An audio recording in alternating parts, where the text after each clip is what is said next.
Ey ağır gündə nicat qapısını açan, ey bütün çətinlikləri qüdrəti ilə asan eləyən, olacaqlar hamısı sənin qüdrətini bildirir, hər şey sənin əlindədir, verdiyin güclə hərəkət edirik, hər bir işində ədalətli olan sənsən, pislikləri sən bizdən uzaqlaşdırırsan, çıxılmaz vəziyyətdə olana nicat verən sənsən, ilahi çətinliyə düşmüşəm və o məni çox incidir.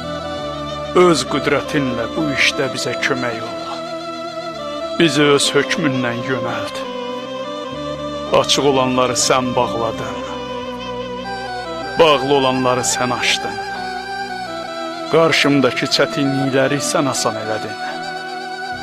Dar günümdə sən mənə dayaq oldun, uca və əzəmətli Allahım. Peyğəmbər və onun ailəsinə salamın olsun. Allahım, fərəc qapılarını üzümə aç. Mənə